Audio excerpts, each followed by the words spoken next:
Okay, so great to see you all here, and I'm sure many of you are interested in culinary affairs. This is going to be about food, cooking, and a lot more. And we have here with us Chandji. That is, I don't know if I should even call you auntie. No, please keep sitting. And this is Sunita Kohli, her daughter. And we have a very gorgeous Miss India, former Miss India, Shvetha Jaishankar. So really good to see you here. And they have written two extraordinary books about cooking, cookery, and about a lot more. Let me tell you about this book first. This is the Lucknow Cookbook. This has been written by Chand Surji and Sunita Kohli, mother and daughter, and this is truly amazing. The stories in this book, the anecdotes, and the kind of cooking which takes you back into another era. It sort of links you to the Awadhi cuisine, to the Silk Road, and to all kinds of things of the days gone by. It's really amazing, and it's doing very well. I think Sunita told me that it's #2 on the best-selling list, and this is the second edition, right? No. Oh, this is the first one. The publishers told me. Okay, the publishers told me. Who am I to say? That's great. And the other book is this. This is a gorgeous book. I just read it. It was so interesting because it's not only written by a former Miss India, who's still gorgeous, but also it's got the stories of many, many gorgeous women, and I saw one man. Are there more? Okay, there are two. Two slipped in. Okay, the two models and some very famous people in here. There's Priyanka Chopra, there is Malaika, yes, Malaika Arora Khan, and a lot of other models and women who are doing very well in their own fields and who look gorgeous. So this is going to be a very interesting session because we're going to look at both aspects of cooking. I mean, on the one side, there's the traditional aspect, and on the other, there is the modern one. And we're going to try and bring everything together and find out what makes for a healthy and gorgeous life. So I'm going to introduce you both, all three of you both first. And we have about, I think we have about 40 minutes. I'm going to talk, we are going to all talk for about 30, and then we'll have a short Q&A session if anybody wants to ask questions. So first of all, let me introduce Auntie Chand Sur. Okay.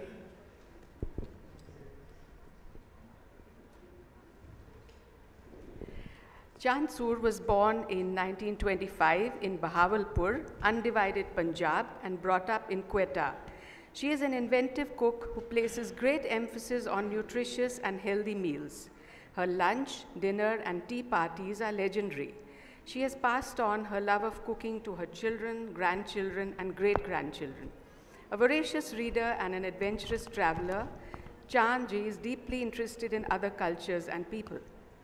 Sunita Kohli is an interior designer, a reputed leader in historical interior architectural restoration, and since 1972, a manufacturer of fine contemporary and classical furniture.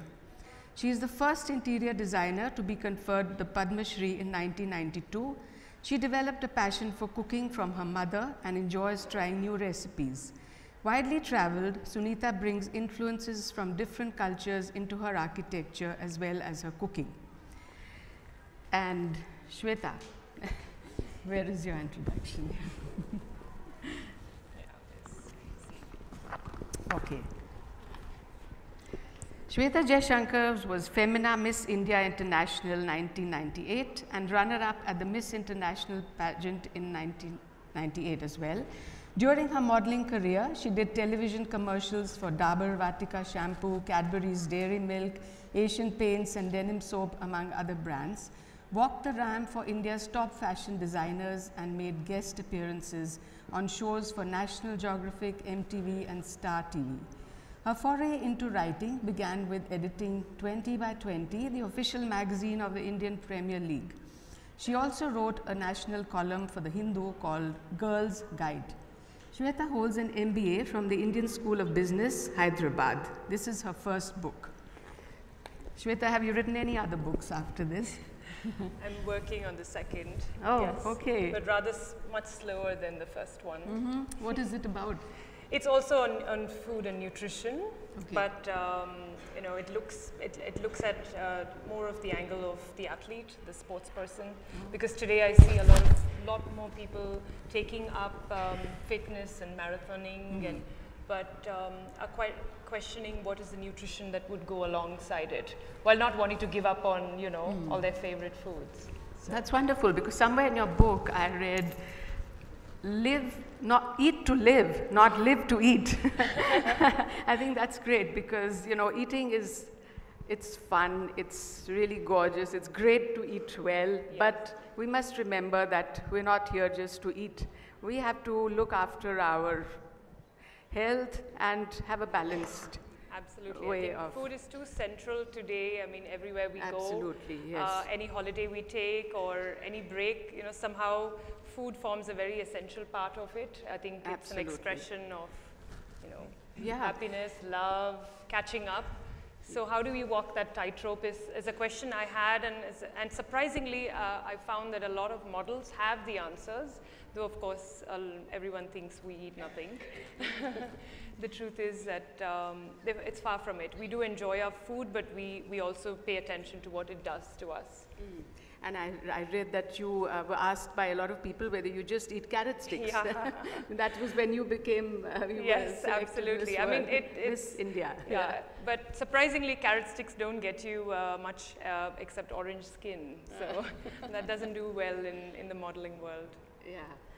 And you know, food is, it's just such an important thing in our lives. I mean, right down to the guy who sits on the road and begs for money, to street food, to great places where you sit and talk to people and connect with your family. You have family get-togethers, you have dinners. I mean, it's amazing what food can do. It's such a connector, you know, of people.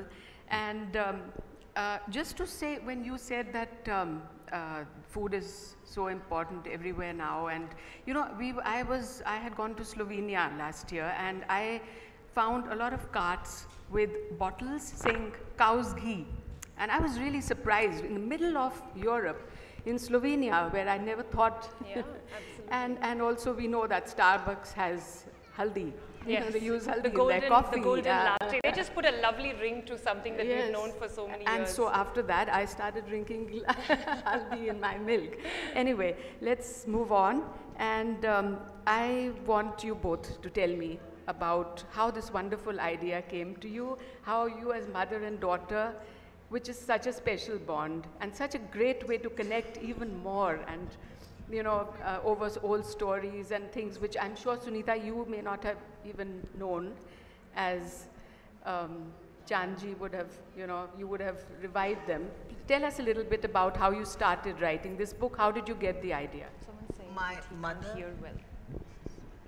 My mother has actually always been a legendary cook, and not in terms of being a big time chef or a cook, but what she cooked for her in the house and for friends. So she always laid a wonderful table. She wrote a book earlier which was called Continental Cuisine for the Indian Palate, which is really about the Angrezi Khana of Lucknow, which means really Anglo-Indian food. And that book did rather well. It very quickly went into a second edition also. So then she was commissioned to write her second book for a publishing house, for a very well-known publishing house, where she had written 345 recipes. But what happened was that commissioning agent unfortunately passed away, and so the book came to a halt.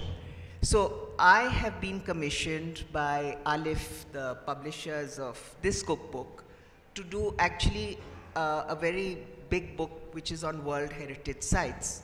And at that meeting, that's how the book came about. At that meeting, I asked them, I said, you know, that I very much want to have my mother's cookbook published. And the immediate answer was, you know, we don't do cookbooks. I said, no, I know you don't. I'm just requesting you to suggest another publisher. So they said, give us a day. Next day I got a call from David Devidar of Aleph, and he said, actually, we'll be interested in publishing it as long as you write an 8,000 word introductory essay and you co-author it. So this is the result of that collaboration with my mother, which I feel very honored to do.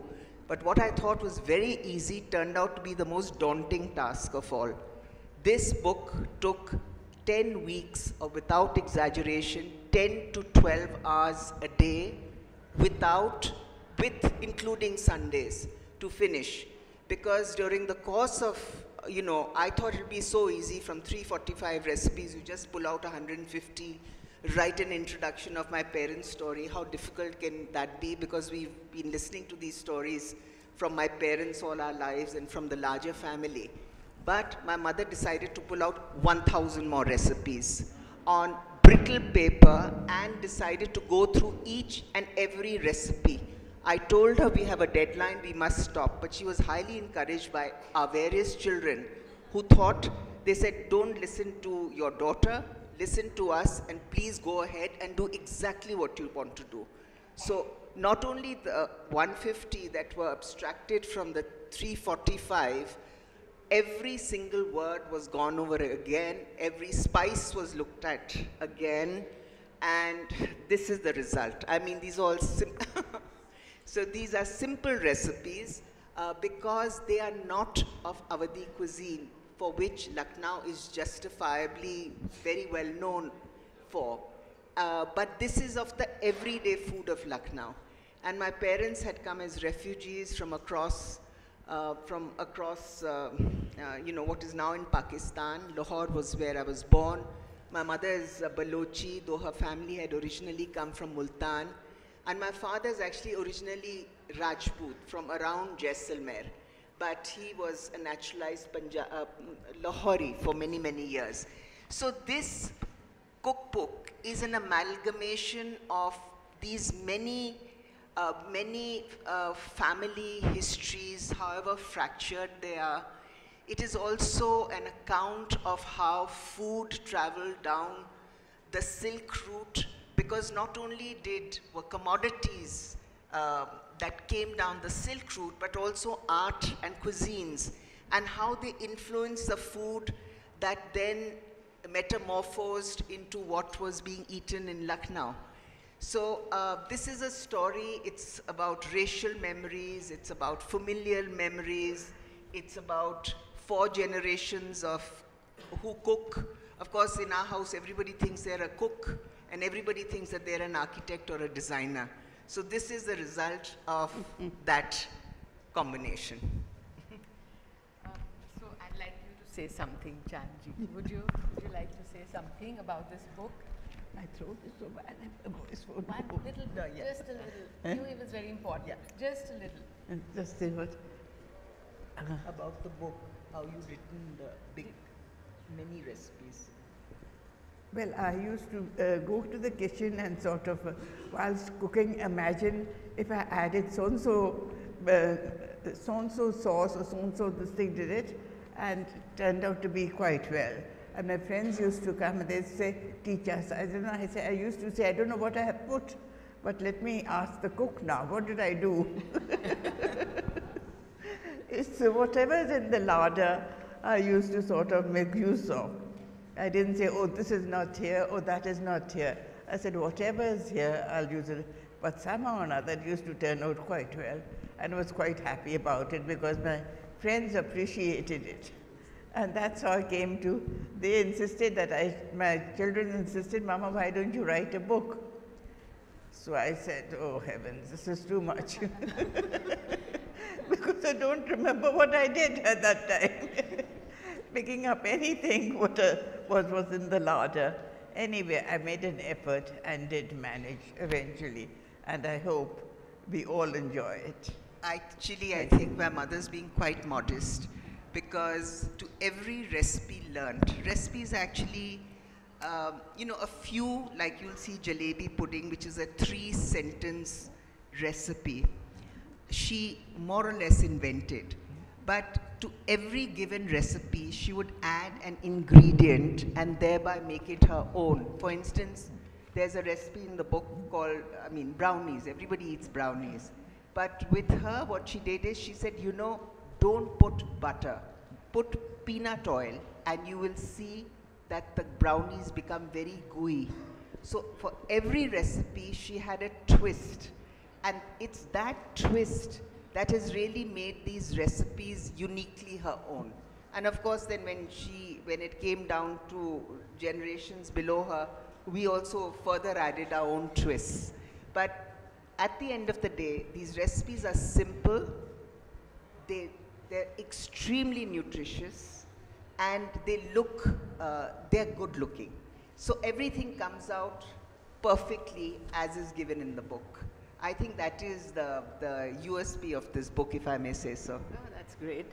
Shweta, in your book, I saw that in almost in every section, or maybe some sections, it says, relish but reflect. And I thought that was really sensible, right? Tell me a little bit about that. What are those things which you should relish but reflect on?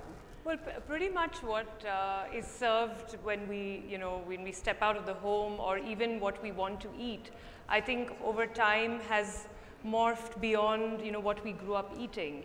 And therefore, if you take, for example, just to walk down a simple Sunday lunch, it's no more just one or two things. People have grown to accept variety, and I don't feel we should shy from that. But the reason that relish and reflect is my mantra is that I want gorgeous, and the recipes and gorgeous, and the ideas and gorgeous to be sitting side by side with, say, a much more celebratory book like a Lucknow cuisine book, or any of the others.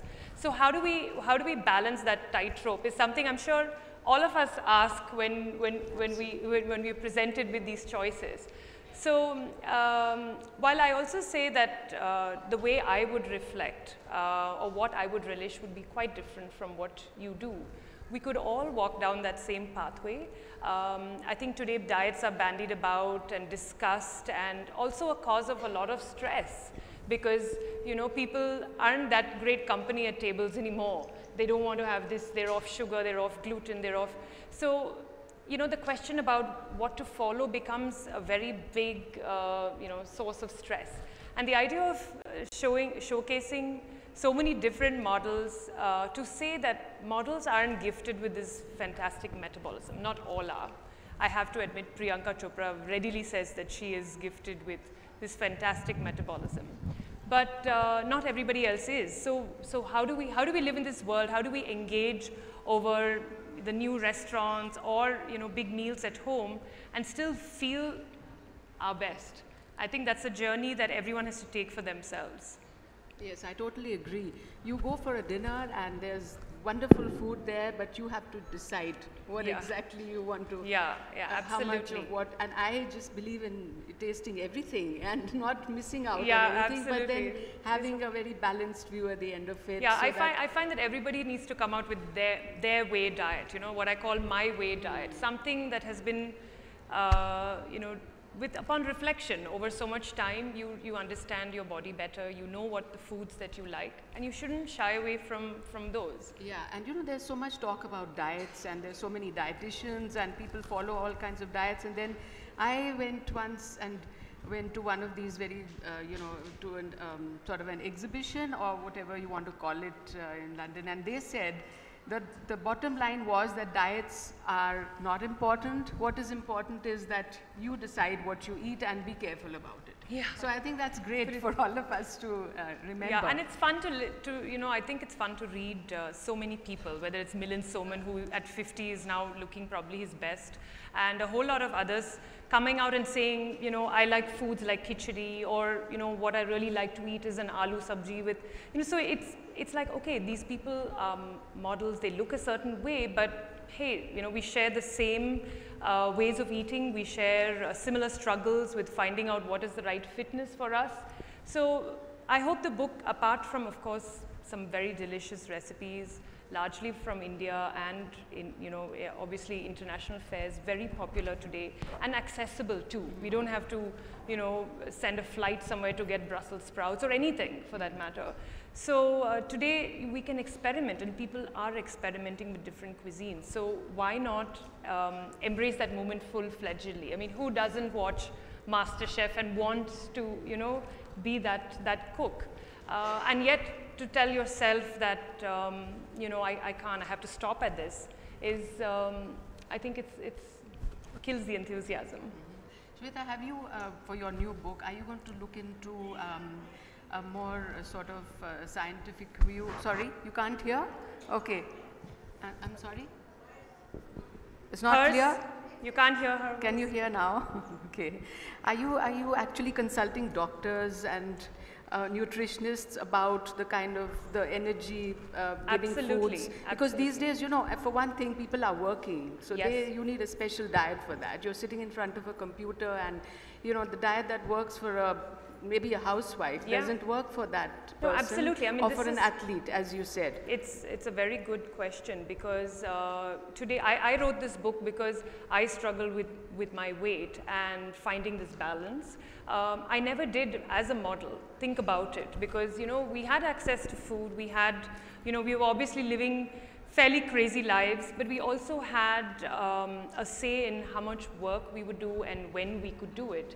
Therefore, we had the time to take care of ourselves. But as my life got busier, as I stopped modeling and got into a proper, work environment where I had to be somewhere every day, and then, I had my kids, suddenly I didn't have that luxury of being able to prepare these meals and, make my smoothies in time or hit the gym even. So that's when that balance toppled a bit. So you're right. I mean, there are, the next book, I will be talking to nutritionists and athletes especially, because I think athletes really push, their bodies to the limit. And in this book too, there is a particular diet which I followed, after my kids, and I saw it work tremendously for my energy, and also it was a way of life that I could sustain, which is very important, I think, when it comes to diets. But what the diet does, it's in consultation with a very well-known nutritionist, but it actually puts the spin on eating heavier in the day and eating light at night. It actually turns that on its head. And throughout the book, I encourage eating carbs at night. And if you had to eat, carbs only once a day, then I would do it at night. And that is because of the relationship between cortisol and insulin. So there is a science behind it. And there are scores of people who have benefited from that. But surprisingly, I don't know whether it's because, we grew so much wheat and rice at one point that suddenly breakfast became very big and important, and then lunch was lighter and dinner lighter so. But if anyone takes that little leap of faith and goes the other way around, they would see tremendous results in their energy. But somehow, I don't know, as I said, there are big companies that benefit from us having huge breakfasts and lighter dinners. Yeah. And also look into the gluten-free thing, which is very popular these there are days. so many that's confusing. If 1 week beetroots are the in superfood, the next week beetroots are bad for you, and so I think that's why it's important to find that balance where you're like, what, I'm going to just figure it out myself. If gluten doesn't suit me, it'll tell me. Someone doesn't have to tell me that.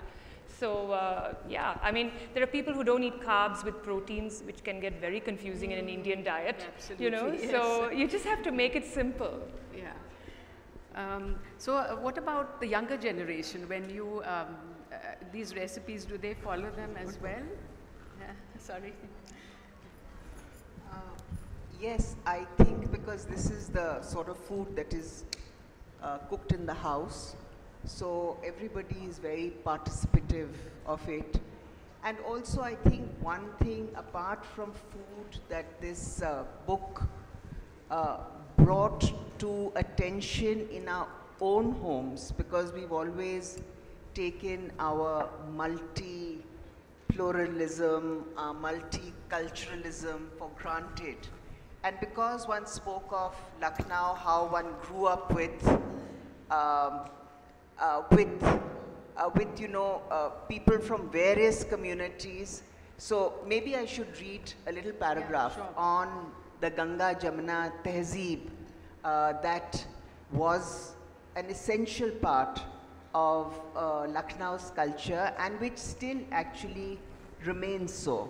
And for all our many visitors from abroad, Ganga Jamuna Tehzeeb means Ganga is the river, the Ganges, which is always represented with gold, and Jamuna is its principal tributary, which is always represented by silver.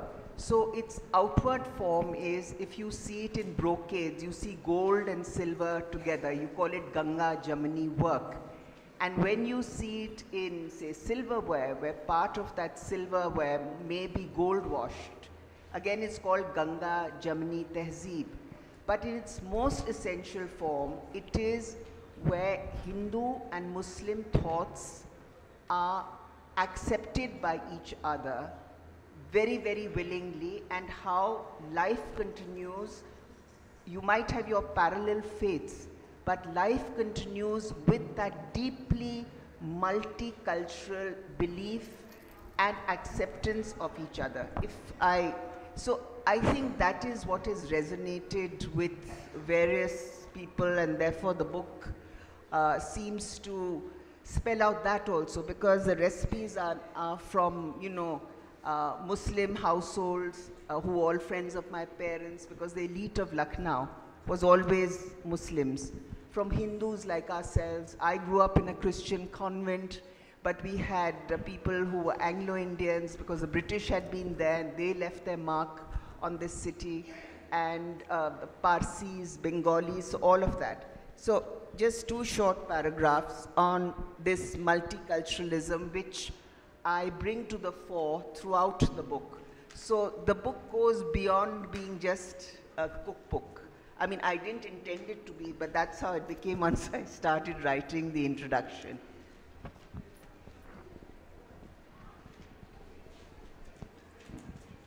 Lucknow was, I'm reading to quote from I'm quoting myself. Lucknow was and still is a city known for its composite culture, its Ganga Jamuni Tehzeeb. The material manifestations of this syncretic culture and refinement, this Tehzeeb, was symbolized in the combined use of gold and silver, such as in silver objects, parts of which were gold washed, or in the use of gold and silver threads in Awadh's famous brocades woven in textile centers in Varanasi and in Lucknow. The quintessence of this culture was an amalgamation of the finest of Hindu and Muslim thoughts and their mutual acceptance. This composite culture of plurality and complexity was also reflected in the easy acceptance of the varied cuisines of the various communities that resided in Lucknow. And then I go on to say other things, and then I end with this paragraph. This is for why this book was written the way it was.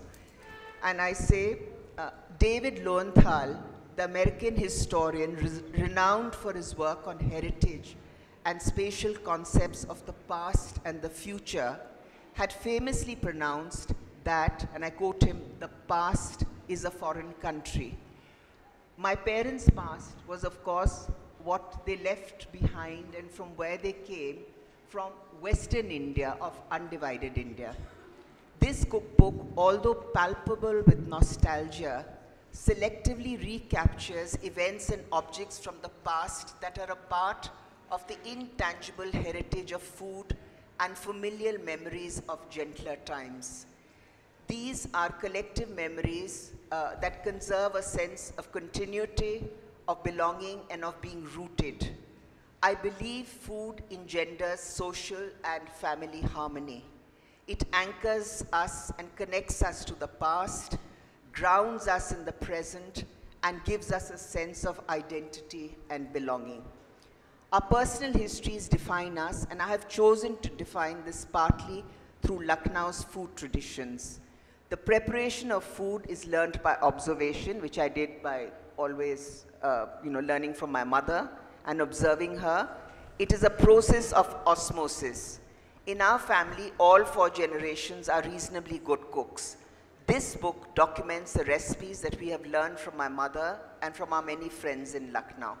And I end by saying that one can certainly learn recipes from this book, but one can also read this book for the sake of reading the book, because we grew up in a family where cookbooks and dictionaries were read like how you read books. So that is what this little book is all about.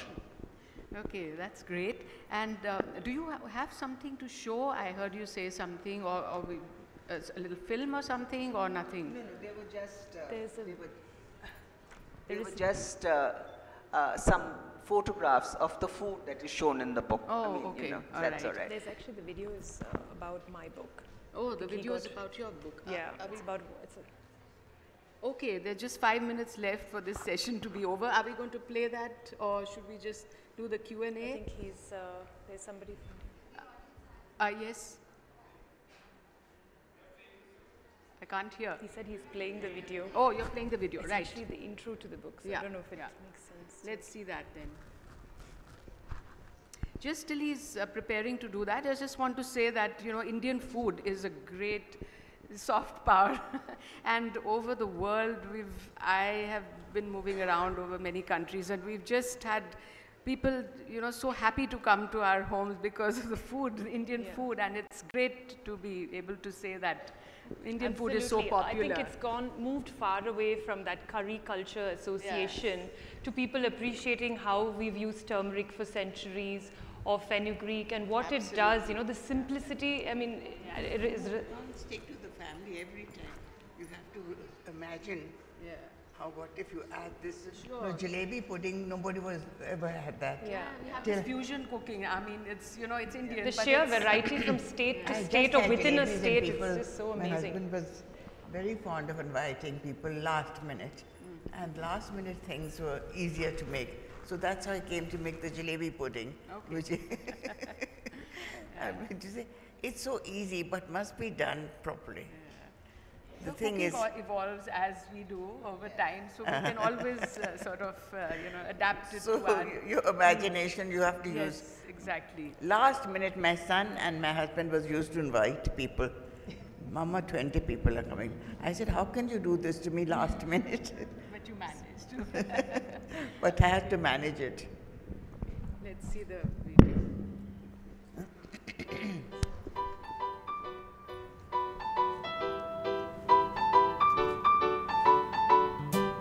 When I told my friends that I'm writing a book about what models eat, they were like, this has got to be the world's shortest book.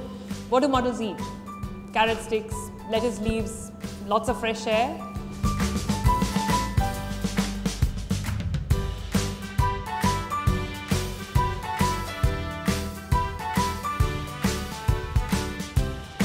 When you read this book, you'll realize that models do gorge. They just gorge smartly, and so can you.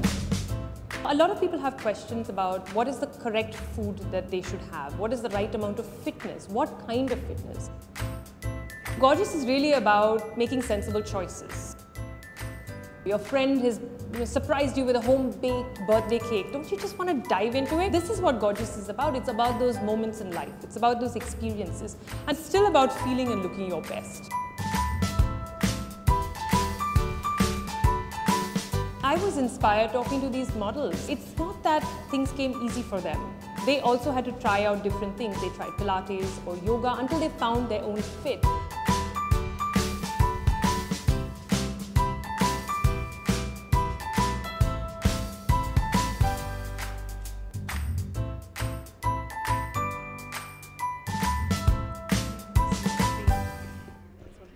That's great. I'm sure we all want to look gorgeous, so and you still do. So there must be something in that book, and you're going to show something, some pictures, or okay. I think my office sent something.